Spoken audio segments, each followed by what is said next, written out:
Hey guys, hope you're shining this week after Easter. Just wanted to share with you a quick word that God gave me today. And I'm going to move quickly through this. I'm just going to kind of read what God gave me as He gave it to me. We're in Matthew 15:33, and Jesus had done all these miracles. And He now said, He didn't want to send the people away to get food. And He was like asking the disciples to feed the people. And the disciples said, where are we to get enough bread in such a desolate place? And I think that's where a lot of people are asking themselves right now, which is like, Jesus is saying give, and you're like, I am desolate myself. Like, how do I give when I don't have the capacity, the resources, the time, the money? I can't do this, God. I am desolate. Like, how can I, it's impossible. And Jesus says, how many loaves do you have? And so they answered and they said, the count, I have 7 and a few small fish. So this is a different miracle than the 5 loaves and the 2 fish. So where Jesus fed the 5,000. This is 7 loaves and a few small fish where Jesus fed the 4,000. So anytime Jesus is repeating the same miracle, we better pay attention. And this is one of them. So Jesus took what they had. So basically, what do you have? Give an account to God. Like, hey, like I have this bit of time in my schedule. Like this is what I have available. This is the resources, the time, the money, the capacity, the friendship. Like, this is what I have, Jesus, and I offer it to you. So Jesus took what they had. He gave thanks. He broke it. Notice that Jesus doesn't give the people the bread himself, but he gives the broken pieces to the disciples, and the disciples then give it to the crowds. So the blessing was given to the disciples, but it wasn't for them to keep and to hold on to. It wasn't only for themselves. It was for them to give away. And in doing so, in giving away the blessing, all ate, all were satisfied, and there was an abundance left over. So they took up this time 7 baskets full of broken pieces, Matthew 15:37. So they started only with 7 small loaves, and they ended up, as they gave it out, as they didn't hold on to the blessing that God gave them, but they gave it out to others, they ended up with 7 baskets overflowing. So the disciples gave what they were given, and everyone had enough. Everybody was blessed. And that is God's plan for us. And oftentimes we receive something small, whether that be income, whether that be like, say, I don't know, whatever it is that you receive, God's constantly giving you things, giving you blessings. Are you holding on to it tightly in your fist, not wanting to let it go, having that lack mindset? So, so God's plan for us is to multiply what he gives us, so that way we can be a blessing to others. But that's not going to happen if you have a lack mindset, if you have a mindset of, I don't have enough, so I'm going to hold on to what I do have. Whether, again, money, time, resources, energy, capacity, whatever it is that you have, like, to give. We're supposed to give all that we have. For if you lose your life for my sake, it will be found, is what Jesus says in Matthew, I think 10:35. Lose your life for his sake, and then it will be found. Oftentimes we're trying to find our own happiness first before we give out, and that's not how it works. We give out the little we have, and then God blesses it, breaks it, and multiplies it, and everybody is blessed. As you give, you receive. So don't hold on for dear life to the little that you have, being afraid that you're going to lose something. Recognize that when you have your hands open, when you offer Jesus your loaves and your fishes, however many you have, that is when he takes it and multiplies it, and you give it to others, because he's going to bless you. He's going to bless you. I'm just going to find out, like, where I am at. Okay, so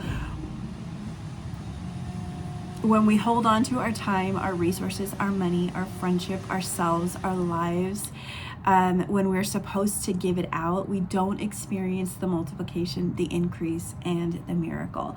We just end up always feeling like there's barely enough. There's never enough time to get this done. There's never enough time to do the ministry God's called me to. There's never enough resources or money. Like, if only I'm going to wait until like I pay off these bills before I move forward in faith. I'm going to wait until I have this little nest egg before I quit my job and do this ministry full time.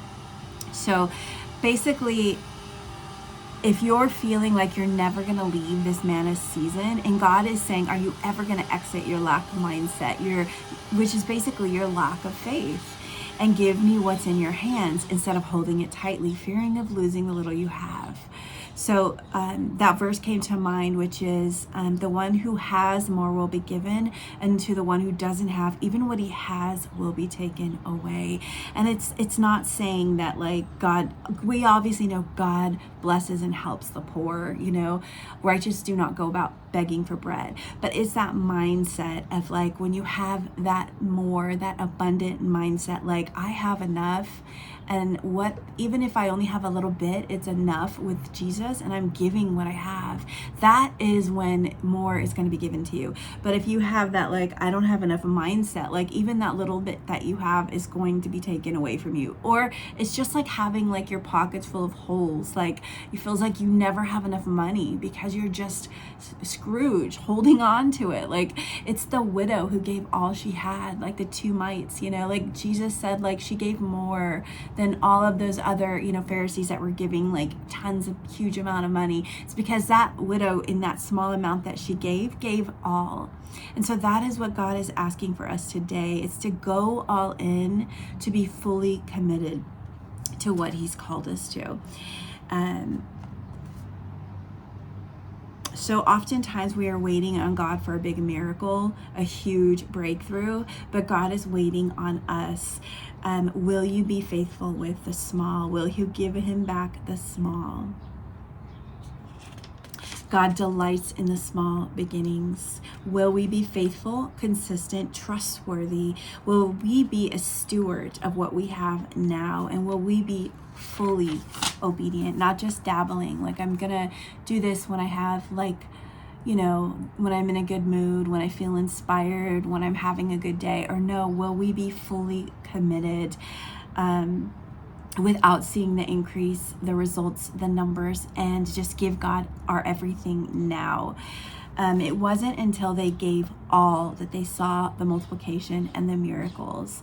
And what does that look like? So it looks like fully committing today to what God has called you to, not dabbling, like I just said, when the stars are aligned, when you have the energy, the extra time, a good day, but it means choosing to give God your all, to be fully committed to passing out all you have in your hands to God's people, who he's called you to love and to serve. Planning, preparing, creating a schedule. If God suddenly made you a leader of a nation tomorrow, would you be completely unprepared to lead, or would you already be walking in that leadership with the plan in place, a schedule, committed, showing up already? So your purpose is already being walked out now, and then when God brings the increase, it's just an extension of what you were already doing, because you're already walking in that purpose. Sometimes we are waiting to go all in because we are waiting for the specific outcome or the numbers or the provision first. Once I have this bill paid off, I will begin this ministry or go to this place. But God's saying, do it now. Will you do it with the little you have? Will you do it with the not enoughness? Will you give me your 7 loaves and your 2 fishes? And it is a choice. Make the choice. Stop waiting for chance and hoping God will do all the work for you. That's not how God works. He asks us to participate in the works. He prepared them for you in advance, and it's how we show up in faith. It's by moving forward and by offering what's in our hands, and by moving forward in faith and committing to the purpose.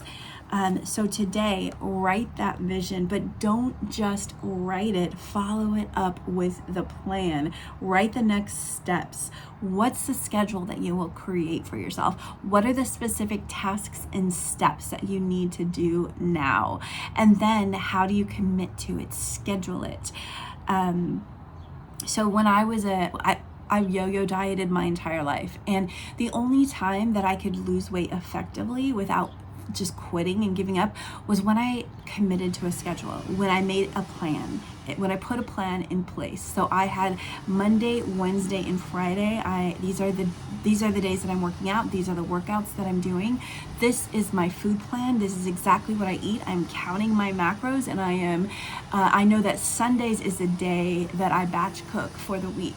So with this plan in place, I didn't walk around the grocery store tempted to have Doritos because I knew that wasn't in the plan. I knew what my plan was. I had a schedule and I stuck to it, and it almost became easy, and it removed all other options. I didn't have the option to sleep in because this was the day and time that I worked out. I didn't want to miss arm day or leg day. So that is the difference between just having this vision that seems like this lofty thing that you'll never attain to, like I want to lose 40 pounds, but then the difference is creating that plan and the schedule to follow along with it, because then that is the steps that you have to take and the commitment that you are committing to that will enable you to get to that vision. So create the vision, and when God says make it plain, that is by creating the steps forward that you will take and the commitment and the schedule that you are going to do to actually accomplish that vision. And then it becomes no longer about feelings like, do I feel like doing this thing that God asked me to do? And more about facts, like this is now who I am and what I do, because this is the vision and I've made it plain and I am running with it. I am moving forward in faith. It is who I am now. It is now, I am this person that God created me to do. This is who I am a fit person who works out every day. I am a writer, a speaker, an author. I am a mom. I am a wife. I am a teacher. I am an entrepreneur. And this is now my life. These are the steps that I'm taking. This is my schedule. And this is what God's called me to. I've made the plan. I've created the vision. I'm moving forward in faith and I'm doing it. And then watch God. This is when God can multiply you, because you're giving him what you have. You've committed to it. You've gone all in. You've given everything. You've given all. You're not waiting for God to come and lift you out of the pit. You are getting out of the pit, rising up in faith, recognizing that as you do so, God is going to bless the works of your hands that you have committed to him. And God is going to multiply the little that you have, even if it's just 2 mites, 2 cents. You have nothing to give, but offer it to the Lord, and then he has something to multiply. So basically I'm going to take the slogan of Nike and say, just do it and do it now. Move forward in confidence and faith, knowing that in God's perfect timing, he is going to bring that multiplication, the blessings and the baskets overflowing. Trust that as you show up and give God what's in your hand, go all in, that by his spirit and strength, God will fulfill his purposes for you. You will finally be moving in faith and purpose and flourishing, not just surviving. But that first takes a choice and a commitment and a calendaring.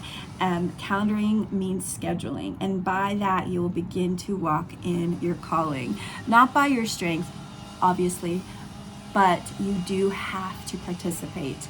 It is the Lord who will bring the multiplication. The disciples had to offer what they had, but they did that. Jesus multiplied it, and then they had to walk out that action plan of actually giving it to the people. And that's what God has. We are his hands and feet. He wants to use us to do his works. He's already prepared that for you. So, but it's going to take an act of faith of giving and then going, giving and then going, and God multiplies and he blesses, and then you walk out with everybody's full and satisfied and blessed and overflowing, because you had that faith to give and you had that faith to go. So There is a season for everything under the sun. And if this word is resonating with you, then it is your harvest season. If God is speaking harvest season over you. Sometimes we are in that gestation period where we are waiting on the Lord, where we're not moving forward yet, where we are going through that wilderness manna season. But I believe that God has called a lot of us to this season where we are dusting off our ashes, removing the sackcloth, and we're putting on that new clothes, the garment of praise, but also we're going to start dressing and showing up for the new. It's time to elevate and to up level ourselves.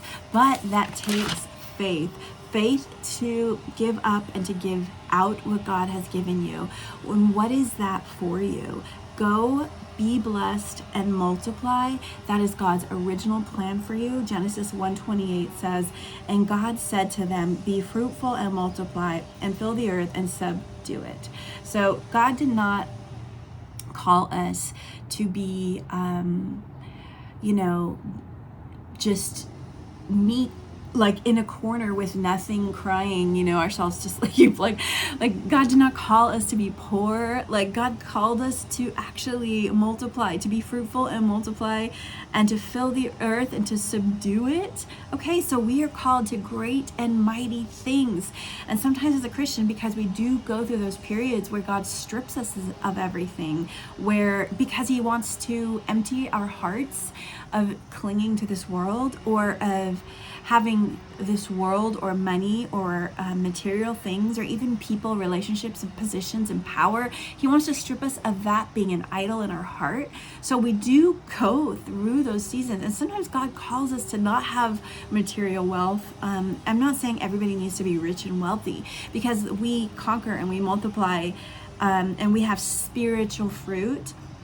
So I'm not saying this isn't like a prosperity gospel, but this is a gospel of like, we are not called to stay down. We are called to take dominion, to subdue the earth, to have power and victory and conquer in our lives, to walk out with faith and with confidence the purposes and the plans that God has for us. We are called to multiply. We are called to bring fruit and blessing, to have overflowing baskets full, whatever that looks like in your life, whether that's overflowing baskets full of joy, of peace, of grace, of mercy, of money, of, like wealth, or, other means, friendship and love. Like, we're just called to be overflowing in our lives, but it's going to take our sacrifice and our faith, because when we've gone through these wilderness seasons, sometimes we just want to hold on to the little we have, because we're just so used to having like just that manna every day, when God wants to do more, and it's time for more. It's time for harvest, because we do have those seasons and times of abundance. And so like, if that is resonating with you, if God's been asking you like to go all in and to throw your net on the other side, because he has like that supernatural catch for you, like it's time to do that. It's time to it's time to stop just dabbling in what he's called you to, and instead make that sacrifice and commitment, even though you have not seen the fish or the catch yet, even though you haven't seen the numbers or the multiplication yet. It's time to choose to go all in to what God's calling you to, so that way you're already be walking in that purpose, and he's able to multiply you, and it doesn't overwhelm you, and you won't run from this, because you're already walking in that small beginning that God so delights in. So I kind of just read this word, read it and spoke it simultaneously, just because I wanted to get it out. So I hope it blesses you and encourages you. It's definitely a word for me. And I just pray that we can all move forward in faith together. And if this spoke to you, just put that in the comments. Maybe if God's calling you to something specific and you want to share it, comment what that is, and we can pray for each other. But I'm going to leave you with that. Go be fruitful, multiply, take dominion of the earth and subdue it in the mighty name of Jesus. Amen. Keep shining. Love you much. Be blessed.